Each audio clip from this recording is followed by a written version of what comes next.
বাবা না মা, তুমি কার কাছে থাকবে? কোনো বালককে আমি এত বিষণ্ণ দেখিনি। তেজপাতার মতো তীর তীর করে কাঁপছে তার আঙুল। অয়ন, তুমি কার কাছে থাকবে? প্রথম যেদিন স্কুলে গিয়েছিল, এপাশে ডুডাই মানে বাবা, ওপাশে মাসাই মানে মা, পেছন পেছন দাদু। দাদু ঘাড়ে চাপিয়ে ঘুরে বেড়াতো আর বকা খেত দিদার কাছে। ছেলেটা পড়ে যাবে। প্রধান বিচারপতি গলার স্বর নামিয়ে বললেন, অয়ন, তুমি কোথায় থাকবে? হাতিবাগান না গড়িয়াহাট?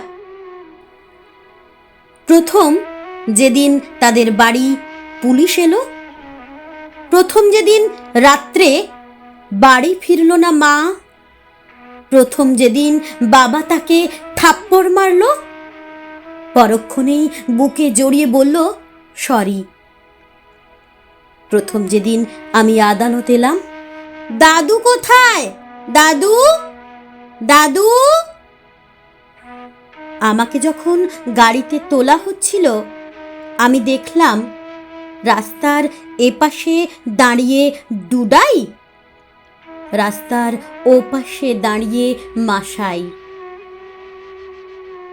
আজ নিয়ে তৃতীয় দিন এখানে এলাম। ওই তো মা, দূরে দাঁড়িয়ে বাবা।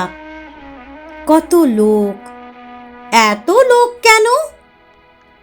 একজন এসে আমার চুল আঁচড়ে দিয়ে গেল। বিচারপতি গলার স্বর নামিয়ে বললেন, তুমি কার কাছে থাকবে বলো? অয়ন বলল, একদিন বাবার কাছে, একদিন মার কাছে। বলেই তার মনে হলো দাদু তাকে কাঁধে চাপিয়ে দৌড়চ্ছেন আর দিদা চেঁচাচ্ছেন, নামাও নামাও, ছেলেটা পড়ে যাবে। বুড়ো দিদা তাহলে ঠিকই বলেছিলেন, ছেলেটা পড়ে যাবে, ছেলেটা পড়ে যাবে।